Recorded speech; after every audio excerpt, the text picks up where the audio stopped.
Hey guys, what? Sorry, the cat's meowing. Hold on.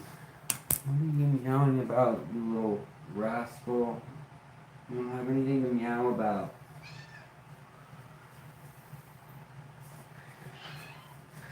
Well, so I'm not gonna do a long stream tonight. Things are really not going so hot in the fish room. Actually, let me reword that. Things are okay in the fish room. They were bad in the fish room. They're still bad in the fish room. And now the main community tank in the living room has gone bad, and I've lost almost all my fish that I care about in that tank. So, if you guys didn't hear, Seattle got hit by some nasty weather, and that's not crazy or new. Um, that's just life, but it was pretty extreme in that uh, some 70-mile-an-hour gusts came through, 60, 70-mile-an-hour gusts. It ripped our gate off our fence, like literally just broke a 4x4 in half. If you're Facebook friends with me, you've seen some of the photos from my neighborhood. Um, Over 2 million people and 500,000 households. Actually, it was like 600,000 at the peak households that had no power. And still today, 3.5 days, 4 days later, 3 days later, um, there's still like 160,000 people without power. So all of that was not good. And if you guys don't like seeing dead fish or struggling fish, I'm going to warn you guys now. Look away. Um, I've cleaned up most of the fish, but I'm having a really hard time, you guys, looking at this aquarium and um,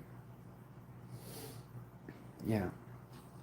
But I needed to give you guys an update because when you're a YouTuber, you can't just show up and have your biggest tank completely ruined and be trying to act like nothing happened when almost everything in the tank is probably not going to make it.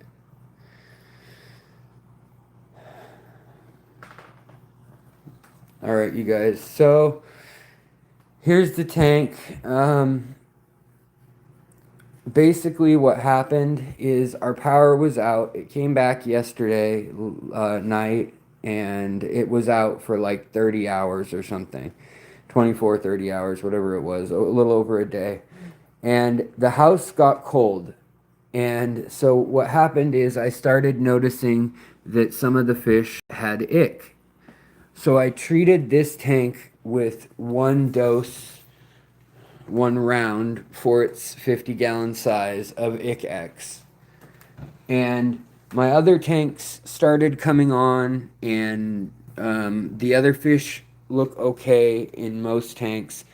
I would say I lost maybe 10 or 15 fish because overall the temperature of the tanks, regardless of putting space blankets around them or quilts or anything you try to do like that, the only thing that really helps is if you have like a big crab boiling pot and you're boiling big gallons of water and mixing that in with other water and adding it. And with a windstorm going on and no lights in the house, and also you have to do that outside because you don't want the carbon monoxide in the house. Anything other than not having a generator is just not going to cut it. So right now, this is in here just for extra aeration. It's just an aquarium co-op little small thing. But what happened is the heat kicked on, and I recorded a video earlier tonight, you guys. And I'm just like I'm sorry, I'm kind of choked up. But what happened is essentially this tank turned on, and the heater, this Higer heater that for some reason I never reviewed this thing because it just, I don't know. 2 years I had it, and Heiger said, you need to review it. You're not holding up on your end of the deal. And I said, I told you I'd need a long time to review a heater, and I'll tell people what I know about it as I know it, but I'm not going to write a comprehensive script for a review. And I'm not going to say that it was just like the heater only that failed, but what happened is this is a big heater. It's a 500-watt heater. And when the heat came back on, the tank was only 64 degrees. And that's way too cold for a lot of the tropical tetras in here, like the Phantom tetras, and like my, here we've got the Equus and the Bolivian lemon tetras, black phantoms, and the Pantanal phantoms, the Imperial, and these are the Pantanal tetras, and just look at all that. I'm so sorry. So, I guess what happened, so the power came back, it heated up fine, everything was under control. I got this stuff aerating again, and today it was on my to-do list while I was working on the other tanks. It was on my to-do list to get this unclogged. The Fluval FX, or Fluval 307, I guess it is, 207, 307. Sorry, guys, I'm just flustered. I think it's it's the 207. The Fluval 207, which I really love this canister, it is not really working. It's barely working. Just dripping out. And that's because, and I've pumped, I've done the thing, which is nice. There's a thing that you can use here to prime it and clear it. But unfortunately, none of that cleared enough of it. And really what that does is spit out junk. So what I needed to do is clear it better so we could get more flow in here. So in the meantime, I put in a power head. A power head that apparently clogged immediately. And I don't know why they designed a power head like this, but literally it pulls in water from the side there, from the bottom here, where that plant is coming out of, and literally from the hole that this plug comes in. The entire casing leaks so that it can pull in water. So you literally have to, like, smack it around like this every so often. You can see all the debris that comes out to get it, look at that, to get it to even work. I didn't realize this at the time, and I thought this was moving the water around for the heater, and that I'd get back around to fixing this later tonight. Well, sure enough, earlier today, the cat was meowing and going crazy, and all of a sudden, the power went out again, and I think it's because they were working on the power lines nearby, but the power went out again, and it was off for only about a half an hour or 20 minutes. And then all of a sudden, everything turned back on. You hear the microwave beeping and bubbling, and or beeping and bopping, and oh, man, more of my tetras. God.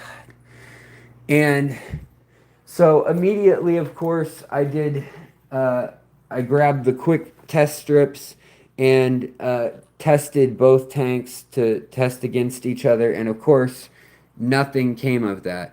No nitrates, no nitrites, but the tank looked foggy. And all of a sudden, I noticed that, yes, some of them had ick, which started last night, and that the tank had heated up in a matter of about an hour. Literally, this powerful heater, this 500-watt Heiger, heated up the entire tank up top to 96 degrees Fahrenheit. So the whole top water of the tank was at 96. It's still at 82, and it's been 3 hours since I stopped it. And the bottom of the tank, was cooler. And so what happened is it told the thermostat in this, which is down low. And to be fair, I had it more like this, at a diagonal. But having it at too steep of a diagonal is actually a problem, because the water in that zone is going to be a temperature. And wherever the sensor is, it's going to tell the heater, we're that hot, either keep heating or turn the heater off, because heaters only have two settings usually, and that's everything or nothing. But this thing just kept roaring along with everything it had, to the point where literally I've never seen a plant do this, but the hot water like curled it. And the snails started crawling out of the water, and basically you could see that there was a fogginess. This is the actual oxygen precipitating out of the water, and the oxygen level just plummeting because there's not as much dissolved oxygen when it gets hot. And my fish just suffocated.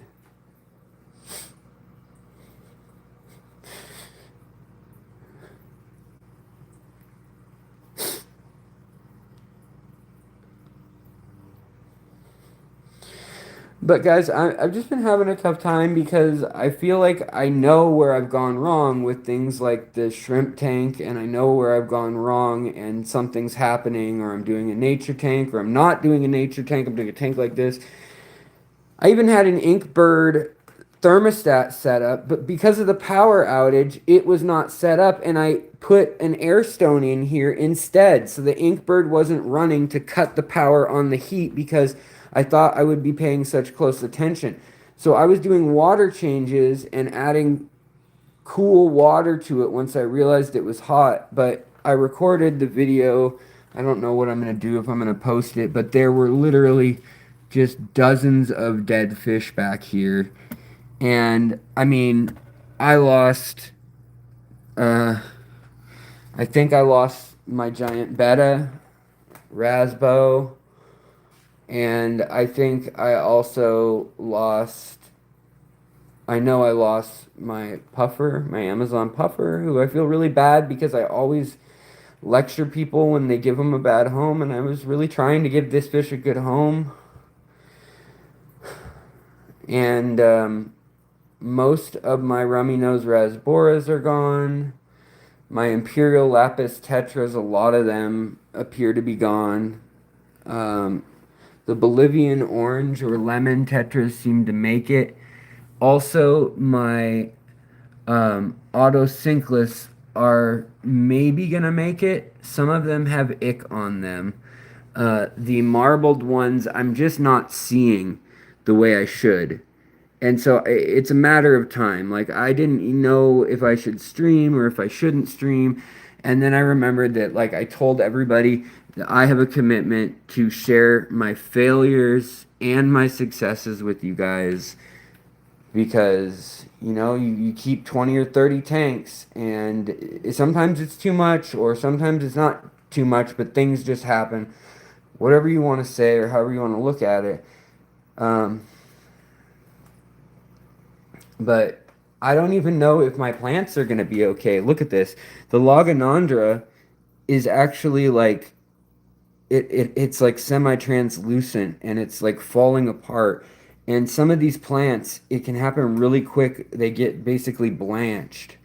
And there's this smell of dead fish coming from the aquarium, or like the beach or the seaside, like the salt water. And here you can see those beautiful fish that I got from the Pontanal. And these were those like mystery ones where we were trying to figure out if they were red phantom tetras or if they were what they were. And it turns out that they were the phantom tetras from the black phantom tetras from the Pontanal and the Guianan shield, and they are just themselves an incredibly beautiful fish. Now it's interesting because all of the normal black phantom tetras from the hobby as well as from the wild caught ones, they all died and were floating immediately. I did not know that I had a Venezuelana Cory in here, by the way, so that's very odd. I guess I have a Venezuelana Cory in here. Weird. In fact, I'm going to try to catch this fish because I literally had no idea this fish was in here. Odd. That's one little thing to make me laugh. But everybody else is in trouble in this tank. So what did I do to make things right in this tank as fast as I could? Well, obviously I unplugged the heater completely just to let it free fall. I let the aquarium heater just free fall. And that is probably not the best idea usually. Maybe it's gonna hurt me still. I don't know. But like even the Aponigeton, look at this. It's like where these bubbles have been running for an hour, it's like ripping up the plant. Like the plant is so delicate, everything is melting. 96 degrees is so hot to a plant. They're not designed to live in water that hot. These fish aren't either for almost any species. And so what happened was the heater cranked all the way on. It must have been going like, I don't know, 120 or something. Now I'm kind of troubled at how hot. Why does it have a heating element that goes to 96? But in any case, the heating element went so hot, the whole thing heated up. You can see that a lot of the floating plants have also failed and died. They've turned brown already just in the short few hours. Snails, immediately when this was happening, they climbed out of the tank. They got up onto the edge of the tank. And what's interesting too is that my bulbitis roots and my Anubias plants, they let go of the rocks that they had been holding. And I don't know if they're proteins. Like, look at this. I don't know if they cook at a certain point and oh, it's all mush. Look at that. It must have cooked it. Oh, that's what smells bad partially. But I'm going to have to break off. Look at that. That whole thing's just crumbled. So I'm going to break that off. But then now I've got this piece that hopefully will survive. I don't know. I don't know if this will turn later. But bulbitis. I mean, this is years. This is 8 years. There's no background screen on this tank, you guys. There's nothing other than a big old piece of wood and two rocks. The rest is all plants that have fused together. My hybrid Anubias, its original parents that are in here, Bucephalandra, and that's another thing is all my boosts let go and just is floating. The moss is letting go, but the boost, just oddly enough, has let go and is just floating in the water. It's no longer anchored to anything either. And so, where did I put that? I'm losing my mind, you guys. I literally had that. Oh, well, that was lucky. I was going to say I literally had that Cory, and it was sitting right in here with its net in the water, thankfully. But what I was going to say is we need to still get these other dead fish out of the tank, those raminos and things. They will turn to ammonia. Can this tank handle that much ammonia? Maybe. I don't know. It depends on how many are still in here. Now, I threw away over 30 fish. That being said, there is a lot of surface area here. The other thing, though, that I'm just terrified of is what's going to happen to these massive plants that are anchoring everything. I mean, they're literally, they're cooked. They're cooked like tubers, like you'd cook a yam or something. And, God, I don't know. So, you know how I was saying I wanted a new start. I wanted to reset some tanks. I wanted to re-aquascape. Well, this is one of the ones that I thought I had some time and I was not going to have to fiddle a ton with. I was just going to do some trimming and stuff and it would be okay. But look at this. This is the broken bulbitis. And you guys, I don't know if you remember that picture of my Anubias when I pulled it out, but it was something like 3 feet tall. I mean, I have all these ferns. This is years and years of growth. There is 4 feet of Anubias and Boost growing in the back of that tank that I was hoping would be the skeleton of the next aquascape when I clear out all the stems and did a bigger plant project. And I don't know if that's going to happen at all or what I'm going to be able to salvage. And it's going to take a lot of my time and energy just to focus on that. Well, I also did a test to make sure that everything was okay in the ammonia department. So made sure that there was no ammonia, made sure that there was no nitrates or nitrites, and there's none of that. So it's strictly a temperature thing. I'm going to look at chat in a minute, but let me go into the other room because so I put cold water in there. We're going to try to save this quarry, which again, that quarry, its eggs must have come in from a long time ago. And that tank is just so prolific and deep that I never get to know what's in there. Now, I've been dealing with all these other problems going on in the aquariums, in my tanks. And when the power went out, this room didn't get as cold as those tanks out there, but it still got pretty cold. And so you'll see that there are fish alive in here. Some of them are okay, but out of my 5 geophagus, my red-headed or red hump earth eaters, there's only one, maybe one, alive. Then my brilliant rasboras are still alive. And in here, much the same though, and the corridoras are in here, and my eel is still in here, my peacock eel.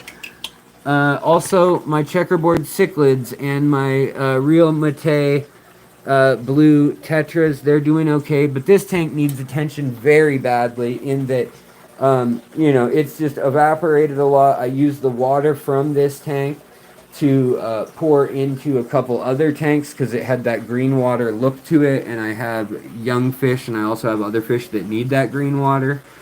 This tank, everyone's looking too slim. Need to fatten them up. The wild guys, they're doing okay. The crab tank, the mollies, I should say, the wild mollies are doing okay. The crab tank, though, there's no water left in here. The water completely dried out in here, and I didn't even think about that being a possibility with a power outage. That didn't cross my mind. Of course, glass guppies are fine. The bettas are okay. Algae bloomed very heavily because I had a shop light that has a battery backup on it that stayed on up here. And it grew cyanobacteria. And these just stayed where they were at, basically. Scud tanks and infusoria tanks. These guys, they're doing okay, thank goodness, because this tank I really do love too. With all the pseudomagills and things that I was saying I need to breed any moment now. You know, plus we've got the Bedodia, the Madagascar rainbow fish. This has 5 species of small or nano, whatever you want to call them, under 2-inch rainbow fish from around the world that are easy to keep. And I need to make that video before something happens, I guess. But also has the Epistos in here, the red shoulder McMasterai. Up here, the Beta Imbolus, or the Beta Mahachiensis group of about 6 of them. They're doing okay. They did get cold. They got down to 63 degrees, 62 degrees. These 2 tanks got the coldest of any. Also, the Goodeids. Goodeids are doing okay, but the Goodeids also need ick medication. So I added ick medication, and it looks like we may have a Goodeid that's not going to make it, or some sort of fish here. Look at the baby Goodeids. They're covered in ick. Now, they're fairly sturdy fish, I have to say. Tooth carp and little live bears, I know how to deal with them in ick when my system is running. But this is also cyanobacteria going on, so we're going to have to treat that as well. And that's a not so good cyanobacteria. It's the blue-green, and it's one that in my fish room tends to usually mean that there's going to be problems coming along with it. Now, in the Beta Imbolus tank, the Beta Imbolus are doing fine. I don't know, you know, they're in here somewhere. It's a filter list. They stayed a little warmer at like 64 or 5, and they're doing okay. Nothing to report here. My rainbow fish, they're doing fine. The rainbow fish all seem to really do okay, honestly. My Elasomas and my blue Malawas, they seem to be doing okay in here. May have lost uh, a couple of the baby swordtails, which is kind of odd to me. I don't know why we would lose those. But there are a couple shrimp that are pregnant, so I guess it's a wash. Then over here, we've got the swordtails, and it looks like she's going to have babies again soon, which I'm happy about. Also, we've got all the beautiful hetero Rasbora hets and the heterochromis. And then we also have, let's see here if I can find one that'll come out. We also have the the Kalitawa in here, as well as shrimp. And this is where I'm thinking I'm going to put my latest, here comes some of these. Here's one of the blue Malawa shrimps right here. Doing okay. They're really tough. But the Kalitawa, there's a female Kalitawa, and the male have a red tail on them, so we'll see if we can get one out. I just want to make sure that they're doing okay. I want to see eyes on them. Also, looks like here's one of those orange Amano shrimp from Aquatic Arts. They're really cool. Here's another one of them. The lemon ones are my favorite, but the orange are really cool, I have to say. But, alright, so I got to that. I'm gonna assume the male's okay because I saw him like an hour ago. I'm sure he's just hiding back here yeah, there he is. He's hiding right back there. Okay, so this filter clearly has stopped running. When the power goes out, I urge you guys to please, please, please check and make sure that your filters are primed and that it didn't just suck in mud. This is literally just a bunch of mud that sucked into the filter and algae and duckweed and stuff. Nothing's moving in here. The heat is not on in here. This tank is one that's heated by this room. And for that matter, when I look around the room, which obviously is messy, we just moved this tank. We just moved the grow-out tank back there. We just moved the tank that was up there. We just moved, well, this one's about to get moved. This one we're going to drain down and we're going to re-scape, hopefully. This is the one that has the wild gouramis. These are honey gouramis that were not selectively bred to be yellow. This is what they look like in the wild, completely naturally. And then there's also the checkerboard cichlids, which I kind of want to split them up and give them a chance to breed. Also, the Danio negrofasciatus. They're a really pretty navy blue colored Danio. The females have a real big belly right now. They're really ready to spawn. Because of all this green water, that is exactly what the babies want to survive, and the parents know that. Then we've got some Siamese algae eaters in here, and it looks like they have some scuffs, maybe from fighting each other. And there we go. There is the one solo earth eater, which looks like my female. Oddly enough, it looks like the smallest female is the only one that survived the power outage. I don't know why that is. Over here, fish are okay, but these little guys I've been breeding seem very, very anemic all of a sudden, and I'm worried that they may have some sort of parasite. They're very skinny, these zebra hovering loaches, and they were hatched in this tank, but this one has a spinal defect, and that's the first I've ever seen of that. I've told you guys many times that they are spawning in this Sawasser tank, and that there's like 15 or 20 of them in there when you start digging around. And here again, we've got the black line cichlid. There's one of the females digging around, and here comes the male. There's two females in here now, because they never did spawn for me, so I added a female. Did it help anything? Not that I can see.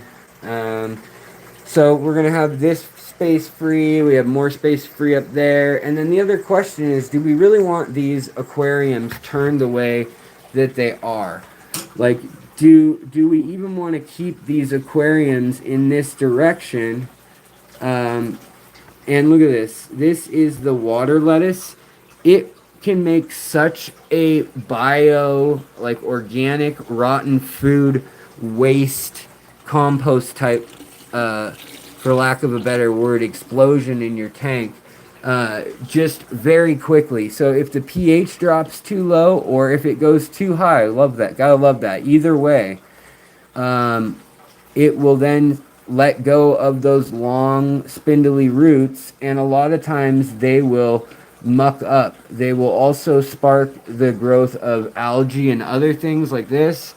And if you don't stay on top of that, that is a way that you're almost sure to end up with, one, an algae outbreak, but two, maybe even a nitrate, nitrite, or ammonia issue of some sort, that you got to get under control.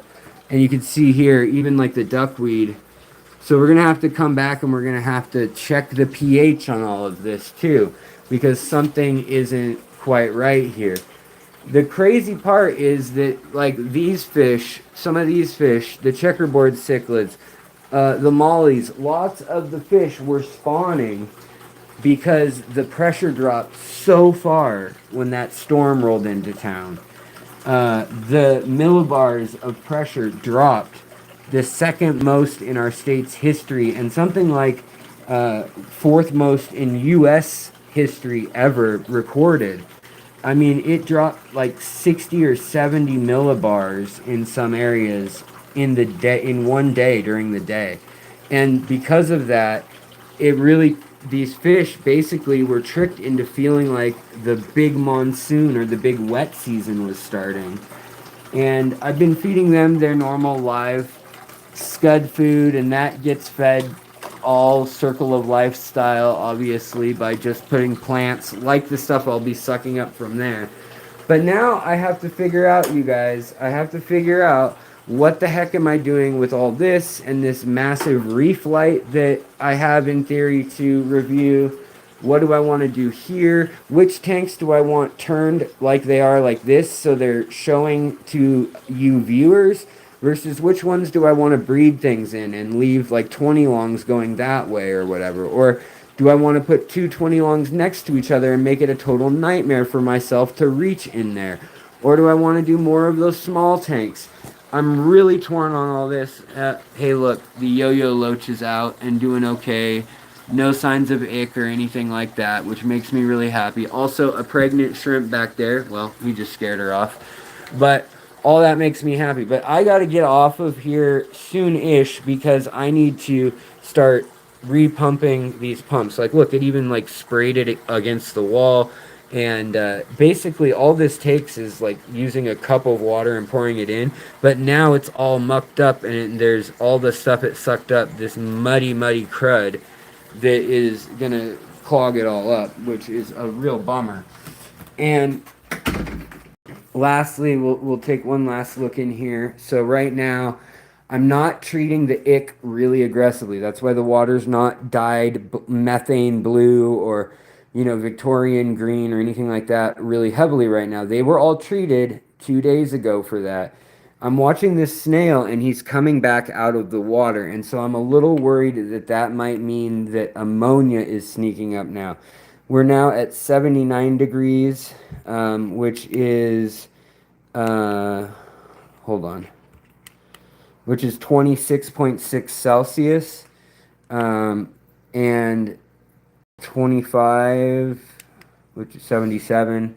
So things are cooling down, but are we going to shock everyone into getting terrible cases of ick that are going to kill them anyways? I don't know. These Equus pencilfish seem to be doing okay. They've been known to live in very shallow water and come to the surface to gulp air. You know, Corys are the same way. Not that there were many Corys in here. I had a Sunshine Pleco from Moonlight Aquatics in here. Also, you know, my all the Plecos that I got from uh, Moonlight Aquatics are in here, and it just makes me so frustrated when you take good care of them and you give them live food and you give them a holistic ecosystem. There's every part of the ecosystem that you can fit into a little tank. Not that we'll ever be able to recreate, you know, everything needed, but short of, you know, spawning grounds and water basin drainage and stuff, we're able to really recreate these things at a level that accounts for so much. And here I am fishing out one of the easiest fish I keep in my entire hobby, and I couldn't even I couldn't even save these guys.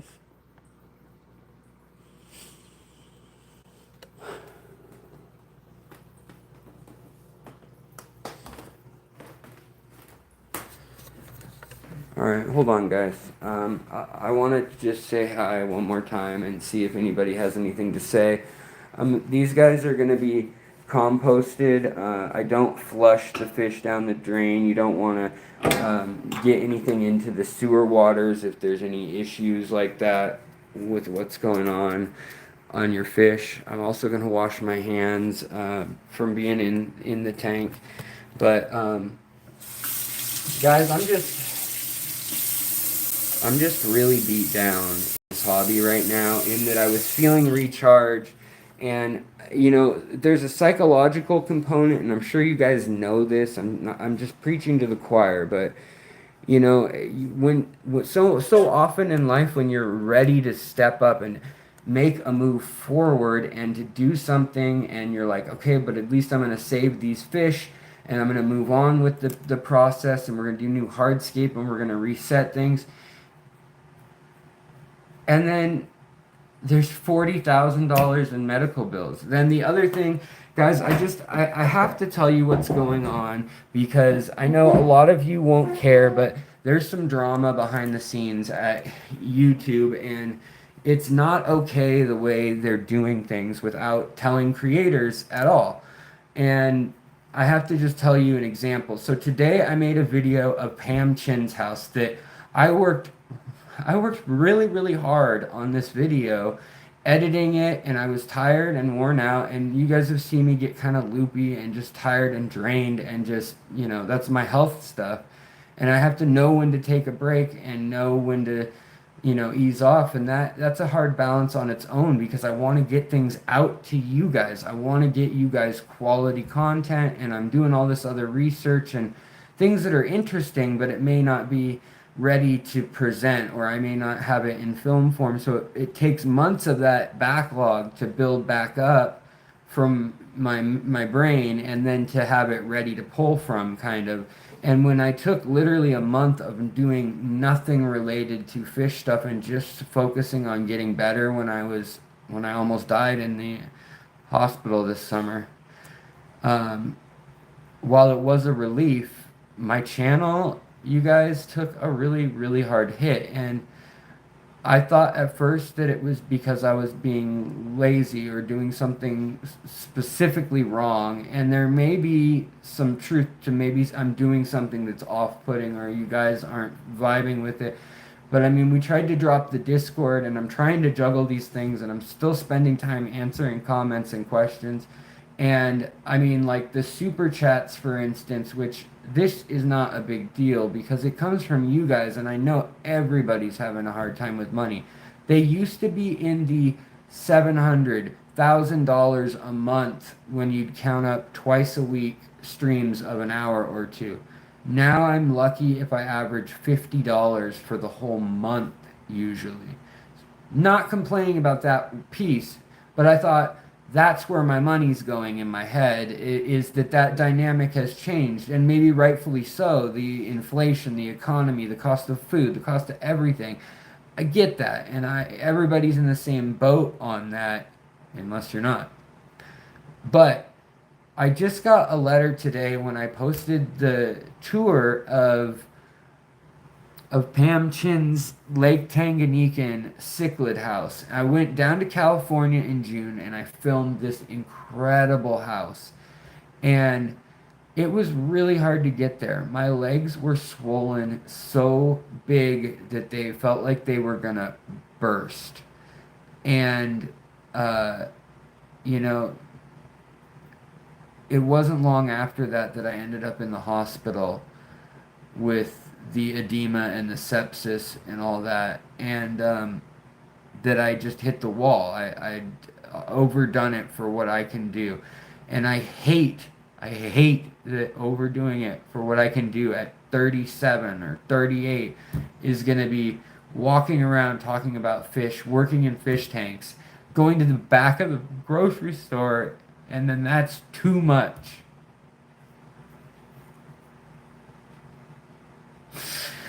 You guys, I'm so,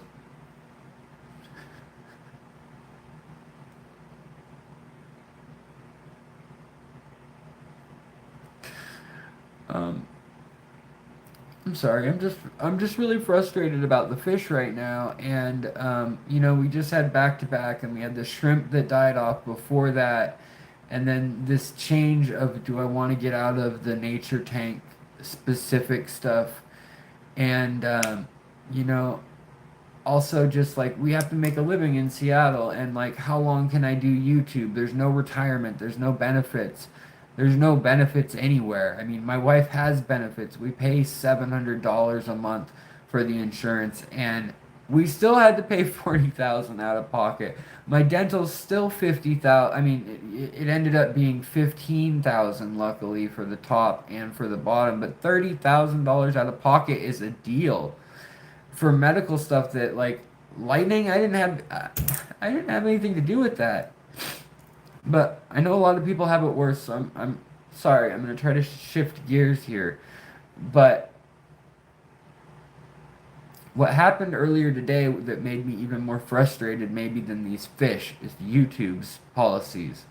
So I took some beautiful footage of Pam Chin's house. She has an entire house down in Sacramento of cichlids, and it is incredible. There are more Tropheus and more Lake Tanganyikan cichlids in her collection than any other private collection in the world.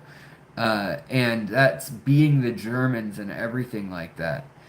And, you know, I don't even know if any aquarium has the variety she has. She has her own, like, filtration system, like, engineered to get the salinity and everything right and to be constantly changing the water. And she's got not just a couple types of frontoses, she's got a frontosa, and she's got a black widow frontosa, and she's got a this or that frontosa. She's got like 6 collection points and these like 340-gallon tanks of 6 different types of frontosas and just dozens of Tropheus.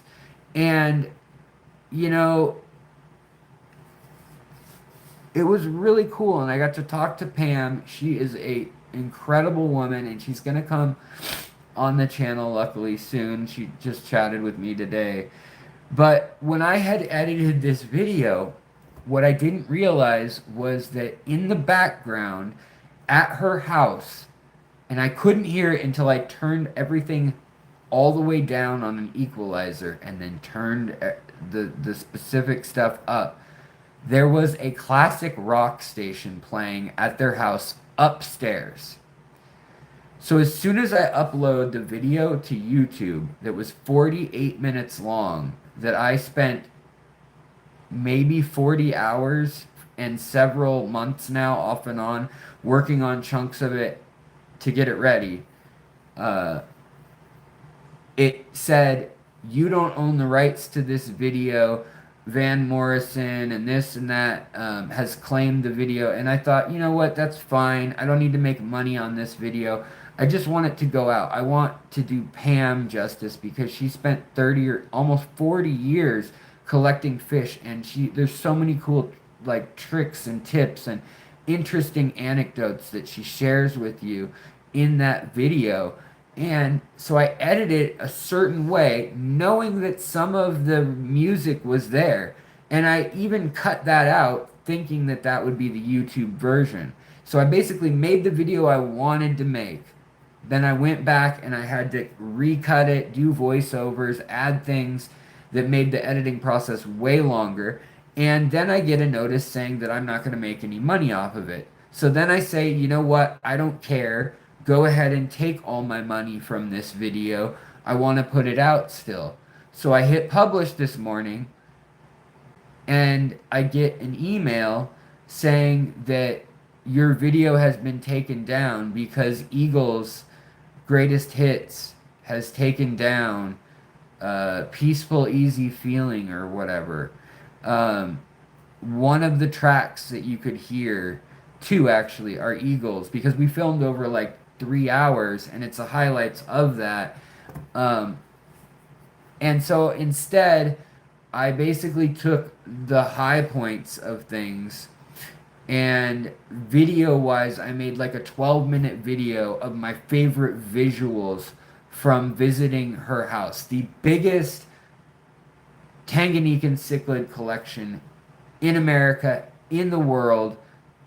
And it's on video, and she has a website, and you can see her swimming with these fish in the wild. And a lot of them are going extinct as we speak. They'll never be seen again. There are species she has that are probably the last of their kind, or they're changing as we speak right now. And I thought people were going to like this. I thought there were a lot of cichlid fans and things. That video did the second worst of any video other than the one I knew wouldn't do great about the pavement that soaks up rainwater and the local parks. I knew that was a bridge too far for a lot of you and for fish nerds. But my point is, even with editing it, even with them demonetizing, I said, you know what? We made a short version. And I thought, okay, I don't care. The Eagles can have my money if I make any money on this. And I get this notice, and it says it's splitting revenue. And then I get another notice 2 minutes later saying your video has been taken down by the copyright holder. And they don't want you to use it at all. So then I went back in and I just muted. Like 2 minutes into the video right now, it's just muted. And I had some hokey music I could put over it, but I just muted it because it doesn't let you edit after the fact. I could take it all down and try to re-upload it, but once you've already put the thumbnail out, you've already had the title, you've already dropped it, on a Friday nonetheless, it is just...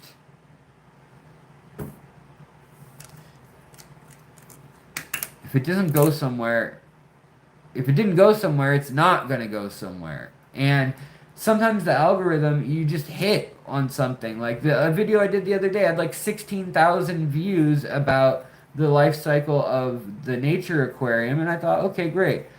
And then other things, I can't even get 500. I could get 500 views, you guys, when I had less than 500 subscribers on some of my content.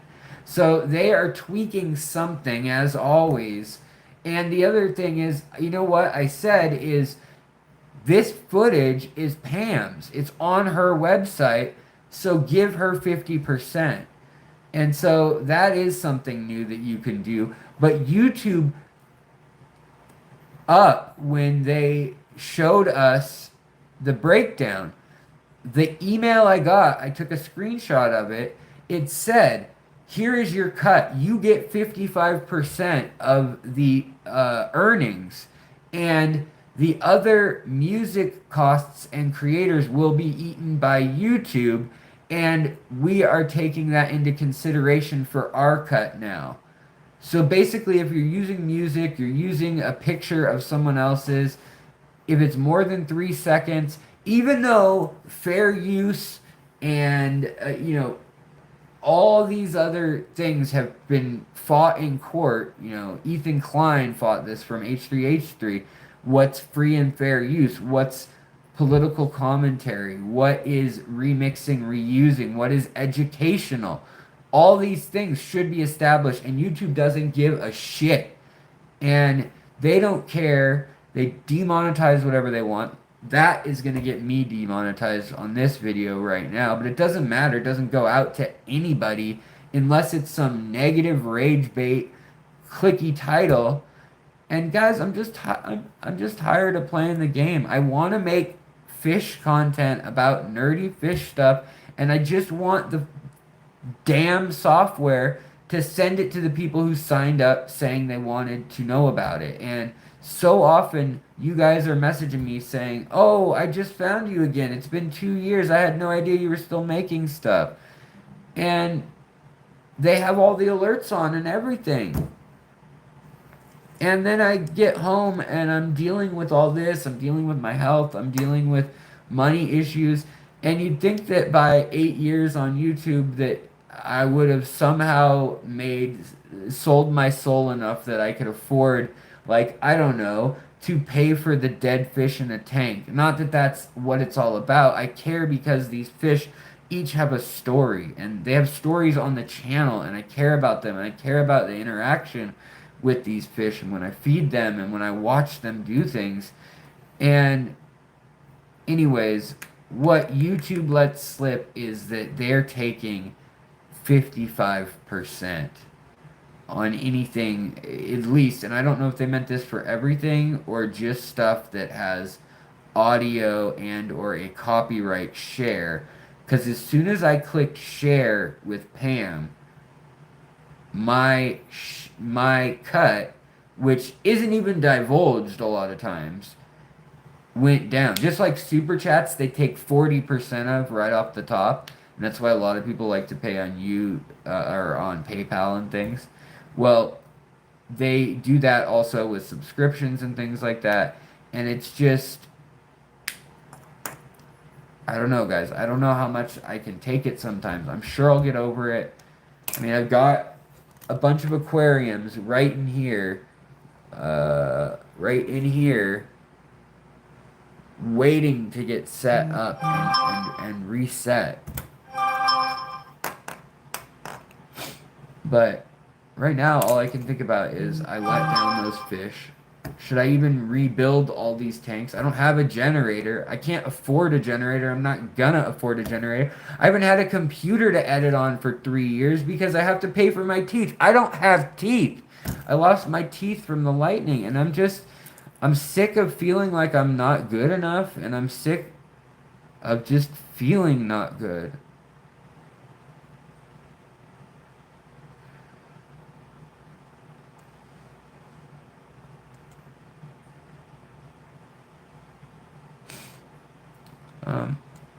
But I really do appreciate you guys, and I don't want to come off as ungrateful. I hope, sorry, I really hope that that's not how things are, because I wouldn't trade in the interactions and the research and the time getting to spend with you guys on all of this. But tonight I just can't take it, you guys. I just want to scream, you know? And I just don't know who's gonna pull through, and I'm just gonna sit there on the couch tonight and watch those fish, knowing that, you know, maybe if I had a closer eye on them, they'd be okay, or maybe not. But then it's just a double insult that then I try to drop the video with Pam, and I can't even get a 10-minute version, let alone, I thought a 40-minute version, who'd want to watch that? That's too long. Nobody has attention spans. I've learned that on this channel.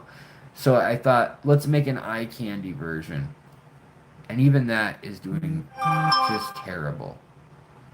And I don't know what to do when that stuff happens.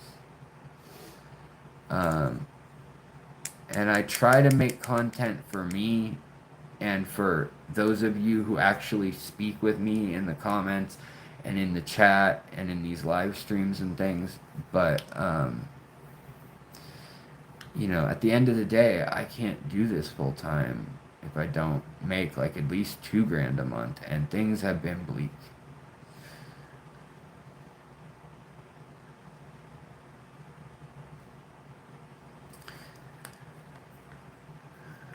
But you guys have gotten me through this in the past, and you're getting me through it now. And I really, really do want to thank you for the support.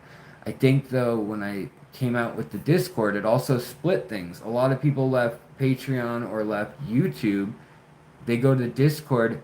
Altogether, I mean, and this is no shade on the people using Discord. This is what I wanted it to be. But there's only $179 a month coming in on the Discord out of 300 and some people on there.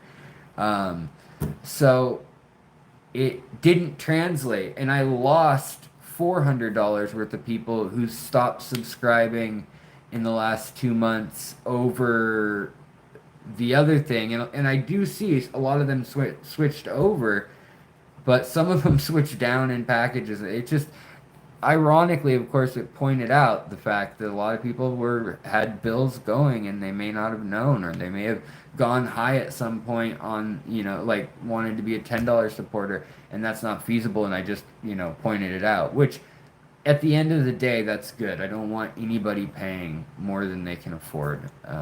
But, it's just, I don't have anyone to vent to other than my wife and you guys. And my fish. And it comes down to, yet again, that my social life, due to my health issues, you really don't know, but I'm very limited in my energy and my time, and my time feeling well enough to go do things a lot of times. And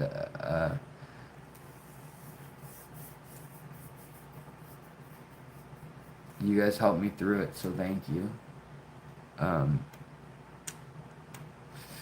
Beyond the incredible support, thank you, Maka Kamala. That's really kind of you, for the super chat. And also, Caleb. I mean, everybody tonight, I saw there's at least 3 or 4 or 5 of you, maybe. I do appreciate it. I feel like a jerk for how it doesn't let me go back any farther. So I know there's 2 other people who did super chats. It'll tell me tonight, but right now it's too late. But you guys, I'm just drained in every way, and I don't know what's next for the channel, but if you guys could just watch some old stuff,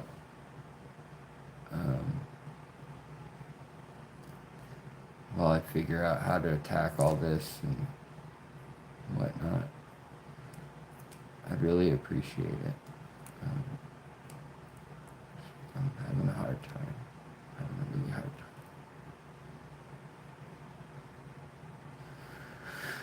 Alright, you guys, Ollie the pufferfish, thank you so much. It's very sweet of you, and thank you. I had like Chris Lukoff and a couple other people offered to take me to like Peru.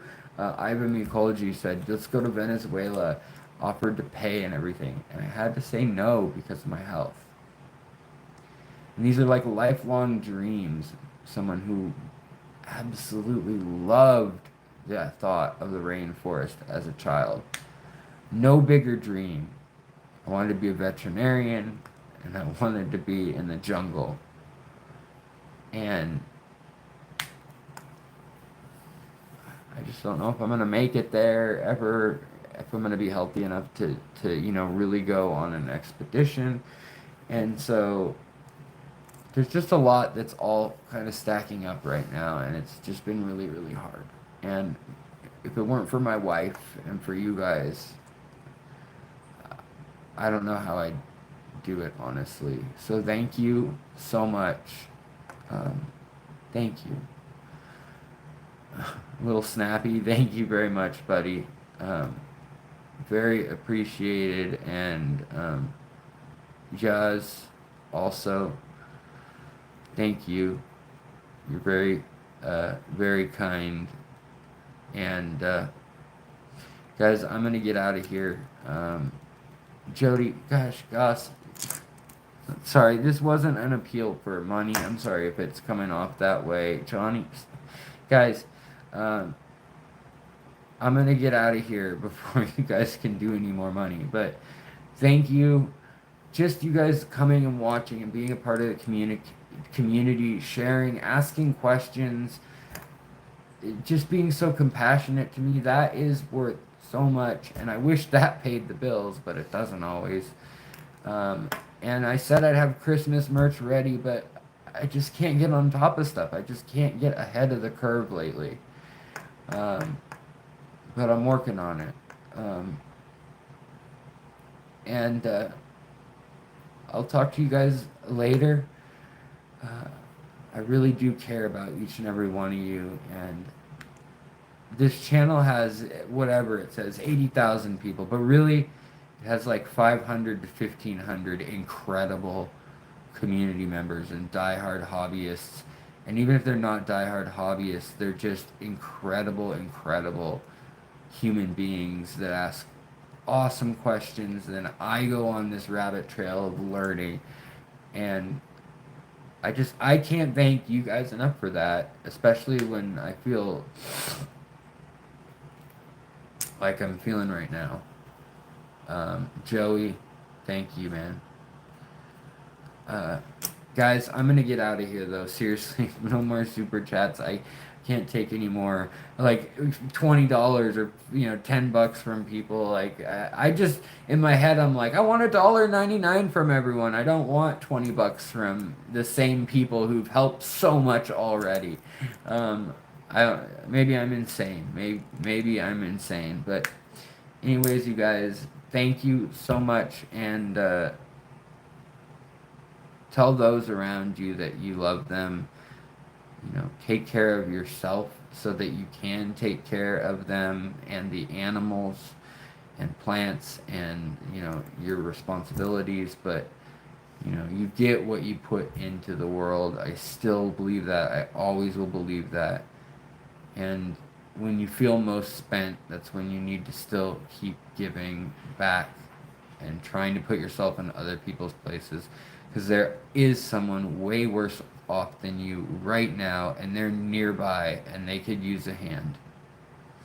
And I'm going to try to remember that myself. I'll talk to you guys later, and thank you so much for helping me through this, because I was really just kind of having a meltdown there. Thanks, guys. You're the best.